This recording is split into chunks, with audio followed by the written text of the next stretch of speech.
সবাই যখন একবার মেলাতে চলে গেল, ইব্রাহিম খলিলুল্লাহ যায় নাই। উনি অসুস্থতার বান্দরে ইন্নি সাকিব বলছেন, আমি অসুস্থ, আমি মেলায় যাইতে পারবো না, আপনারা মেলাতে যান, আমি যাইতে পারবো না। উনি অসুস্থতার কথা বলে মেলায় যান নাই। তো হেরা কইতেছে, বাবাই কইতেছে মেলায় যেহেতু যাইতি না, আঙ্গ মূর্তিগুলো আর একটু বালা করে দেখে আমি কে রাখিস। ইব্রাহিম খলিলুল্লাহকে দেখমু, জনমের মতো দেখমু, সুবহানাল্লাহ, বালা করে দেখমু। সবাই যখন গেছে, আল্লাহ পাক বলছেন সূরাতুস সফার মধ্যে সেই কথাটি বলছেন যে ফাতাওয়াল্লা আনহু মুদবিরিন। সবাই যখন মেলাতে চলে গেল, ইব্রাহিম খলিলুল্লাহ এবার এই ফারাগা ইলা আলিয়াতিহিম ফাকারা আলা তাকুলুন, এই তাদের পূজা মণ্ডপে ঢুকলো, যেখানে মূর্তি রাখা হয়েছিল ওখানে ঢুকলো। ডুইকা দেখে রে বাইরে মূর্তির সামনে কি বড় বড় মিষ্টি, আপেল, কমলা, মালটা, কলা, আরে কি দামি দামি খাবার, বিরিয়ানির প্যাকেট। ইব্রাহিম খলিলুল্লাহ কয়, ব্যাপার কি রে, এই মজার মজার খাওয়ার, এগুলা দিয়ে হা করে লইছে, একটার হাত এদিকে একটার পা ওইদিকে, কি ব্যাপার, খায় না কা? উনি তখন বলছে কি, আলা তাকুলুন, তোমরা খাও না কাই, মজার মজার খাওয়ান। মূর্তি কি কথা কইতে পারে? আল্লাহ সেই কথাটা বলছেন, মা লাকুম লা তানতিকুন, কি ব্যাপার তোমরা খাও না? আমি জিজ্ঞাসা করলাম, কথাও কও না, মা লাকুম লা তানতিকুন, কথা বলছো না কেন? মূর্তি খাইতেও পারে না, কথা বলতেও জানে না, আগ করে লইছে তো লইছে। বলেন তো এবার, মনে করেন আপনার সন্তানরা একটা বিস্কুটের প্যাকেট এনে দিছে, হ্যাঁ বিস্কুট লইয়া খায়ও না, কিছু কয়ও না, একেবারে ধন ধরে লইছে, আর খাস টাকা কি হয়েছে ক, হ্যাঁ কয়ও না, তখন মেজাজ গরম হয় কিনা? মেজাজ গরম হয় কিনা? সুরা খাসো না, কসো না, কি যে এটা কবি তো কি সমস্যা? ইব্রাহিম খলিলুল্লাহ যখন মূর্তিকে বলছে যে আলা তাকুলুন, তোমরা খাও না কেন? মূর্তি কথা কয় না। ইব্রাহিম খলিলুল্লাহর মেজাজ গরম হয়ে গেছে গা। ফারাগা আলাইহিম দরবাম বিল ইয়ামিন, ডান হাতে এই যে মারা শুরু করছো, মূর্তিগুলারে ভাঙ্গা ভাঙ্গা সব সুরমার করে দিছে। এখন বড় খোদা, বড় দেবতা আছে না, আক্তুরে লইছে, হেডার কাছে গেছে, যাওয়ার পরে চিন্তা করলো, না এটারে মারতাম না, এটা রাইখে দিই, কারণ এটারে মারলে সমস্যা থাক। এটারে না মাইরা করছে কি, এটার কান্দের মধ্যে ওই লাঠিটা ঝুলাইয়া দিয়েছে। সুবহানাল্লাহ, তো নবী বুদ্ধি রাহে কেমনে? উস্তাদের মাইল বলে, উস্তাদের মাইল। ইব্রাহিম খলিলুল্লাহ বড়টার না ভাঙ্গিয়া লাঠি ডেটার মধ্যে ঝুলাই থুইয়া বাড়িতে বসছে। হেরা দাইয়া কইতাছে, কেরাই রে আঙ্গ এই মূর্তিগুলারে এই সমস্যা করছে, তার এত বড় সাহস, সে তো অত্যন্ত বড় জুলুমবাজ। তারা কইতেছে কি, ক্বালু মান ফাআলা হাযা বিআলিহাতিনা ইন্নাহু লামিনাজ জালিমিন, তার মতন জুলুমবাজ আর কেউ নাই, কে বার করো। সংক্ষেপে বলছি ভাইয়ের আমার, লোকেরা তালাশ করে করে ইব্রাহিম খলিলুল্লাহর বার করছে। কয়েকজন গিয়া বলতেছে যে ও খোদা, দেখছি এই মূর্তিগুলার বিরুদ্ধে আচরণ একটা ব্যক্তি করে, তার নাম হলো ইউকালু লাহু ইব্রাহিম, তার নাম হলো ইব্রাহিম। নমরুদ কে হাসো, ওই হ্যাঁ তো আসলো বাইরে গেছে গা, একের পর এক হেরে চাইতেছি, আমার পক্ষে আসতো, হ্যার জ্বালায় বাঁচতাম না, সবাই খোদা মানলো, হ্যাঁ এই খালি খোদা মানলো না, হ্যাঁ আমার বিরুদ্ধে, কি করা যায়? এখন সিদ্ধান্ত হলো কি, ক্বালু হাররিকু ওয়ানসুরু আলিহাতিকুম ইন কুনতুম ফাইলিন। সিদ্ধান্ত হলো আর ইব্রাহিম রে বাঁচানো যায় না। হ্যাঁ বেশি বাইরে গেছে গা, জোরে বলে নাউজুবিল্লাহ। কি করো তোমরা? ক্বালু হাররিকু, তাকে আগুনে জ্বালাইয়া দুনিয়ার থেকে বিদায় করে দাও। ভাইয়ের আমার, ইব্রাহিম খলিলুল্লাহকে এবার আগুনে নিক্ষেপ করার জন্য বিশাল বড় অগ্নিকুণ্ডের ব্যবস্থা করা হলো, বিশাল বড় আগুন প্রজ্বলিত করা হলো।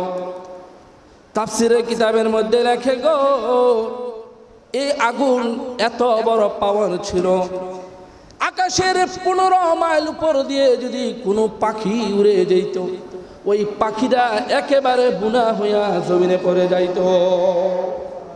সুবহানাল্লাহ কইতেন না? এত বড় আগুন ইব্রাহিম খলিলুল্লাহ জন্য প্রস্তুত করা হলো। ইব্রাহিম খলিলুল্লাহর হাত বেঁধে পা বেঁধে আগুনের সামনে যখন আনা হলো, নমরুদ নজর করে দেখে ইব্রাহিম খলিলুল্লাহর চেহারার মধ্যে ভয়ের কোনো চিহ্ন নাই। এত বড় আগুন, হেরা কাছে যাইতে পারে না, কেলে হেরা সিদ্ধ হয়ে যান কারো কথাবার্তা।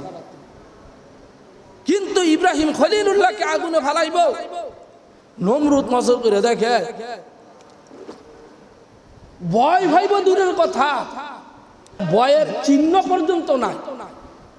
নমরুদকে ব্যবহার ঘিরে লক্ষণ তো বালা দেখা যায় না রে, হ্যাঁ ভয়ও হয় না, কি করা যা আগুনে আর ফালা দিহি।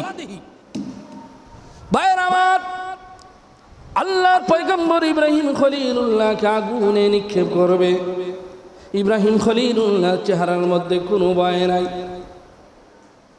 এমন সময় জিবরাইল এসে বলে, ওগো আল্লাহর খলিল ইব্রাহিম, তোমাকে এখন আগুনে নিক্ষেপ করা হতে পারে, তুমি কি আমার সাহায্য চাও?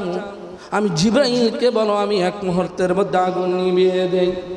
ইব্রাহিম খলিলুল্লাহ ডাকতে বলে, তোমার কি আমার আল্লাহ পাঠাইছে কিনা আমি জানতে চাই। তোমার আল্লাহ পাঠাইছে কিনা, আমার আল্লাহ তোমারে পাঠাইছে কিনা জানতে চায়। জিবরাইল বলে, পয়গম্বর গো, আল্লাহ পাঠাই নাই, আমি নিজেই আসছি আপনার সাহায্য করার জন্য। ইব্রাহিম খলিলুল্লাহ বলে, না না না না, আমার দরকার নাই, দরকার নাই, তোমার সাহায্য দরকার নাই। আমার আল্লাহ কি দেখে না, আমার আল্লাহ কি দেখে না, আমি ইব্রাহিম আগুনে জ্বলে যাব। আমার আল্লাহ যদি চায় আমি ইব্রাহিম খলিলুল্লাহ জ্বলে পড়ে সারকার হয়ে যায়। আমার আল্লাহর জন্য একবার নয়, দুইবার নয়, শতবার আমি ইব্রাহিম খলিলুল্লাহ আমার জান দিতে প্রস্তুত। ভাইরা আমার, এই যে একটা কথা কইছে আগুনের সামনে আল্লাহরে ভুলে নাই, আল্লাহ কি ইব্রাহিম খলিলুল্লাহ ভুলে যাইব? কি বলেন আপনারা? ভাইরা আমার, এই কঠিন মুহূর্তে যখন আল্লাহকে ভুলে নাই, আল্লাহ কয় আগুন রে ইয়ানা রুকুনি বারদাও ওয়া সালামান আলা ইব্রাহিম।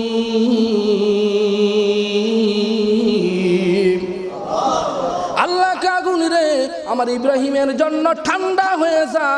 আবার এমন ঠান্ডা হয়েছে যে আমার ইব্রাহিমের ঠান্ডা লেগে যায়, শান্তিদায়ক আরামের ঠান্ডা হয়ে যা, আমার ইব্রাহিমের গায়ের একটা পশম যেন না পুড়ে। আগুন কার কথা শুনে? ওমা কথা কইতে পারে না। আগুন কার কথা শুনে? আগুনের ভিতরে জ্বালানোর পাওয়ারটা কে দিছে? আল্লাহ যদি না করে আগুনের কোনো পাওয়ার আছে? নাথিং, কিছুই নাই আগুনের। ভাইয়ের আমার, ইব্রাহিম খলিলুল্লাহকে আগুনে ফালাইছি। আমাদের আব্বাজান আগুনের ভিতরে কয়দিন ছিল জানেন? 40 দিন। কয়দিন? এই 40 দিন ইব্রাহিম খলিলুল্লাহ আগুনের ভিতরে বইয়া বইয়া জান্নাতি ফল খায়। সুবহানাল্লাহ কয় না রে?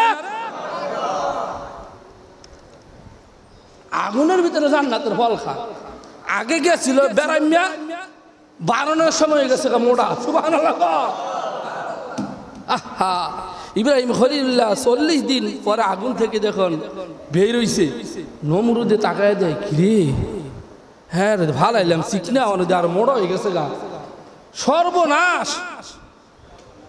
নমরুদের ভাতলা হয় না শুরু হয়ে গেছে। ডাক দিয়া বলতেছে, খবরদার এই ইব্রাহিমকে তোমরা কিছু কইও না। আমি নিজেও কইতাম না, কারণ আমি একটা জিনিস বুঝছি, মানুষ আগুনে পড়লে সাথে সাথে শেষ। ইব্রাহিম যে আগুন থেকে আরো তাজা হয়ে আইছে, ইব্রাহিমের সাথে তার আল্লাহর গভীর সম্পর্ক আছে।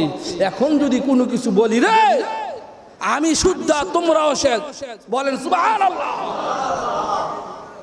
নমরুদের ফাতলা বায়না হয়ে গেছে, কিছু কইও না, সাইডে দাও, সাইডে দাও, দাম কত। আল্লাহু আকবার। ভাইরা আমার, ইব্রাহিম খলিলুল্লাহ পরবর্তীতে বলছেন যে এই 40 দিন যে আমি আগুনের মধ্যে ছিলাম, এই পৃথিবীর বুকে সবচেয়ে আরামে ছিলাম। আর জোরে কন্যা সুবহানাল্লাহ। আহা, এবার আমার আল্লাহ ডাক দিয়ে বলে, ইব্রাহিম রে, এই এলাকায় আর থাইকো না, এই এলাকার মানুষগুলো বালা না, যাও যাও, আমি আল্লাহ হুকুম দিলাম, তুমি এই ইরাক থেকে রে সিরিয়ার দিকে রওনা হও।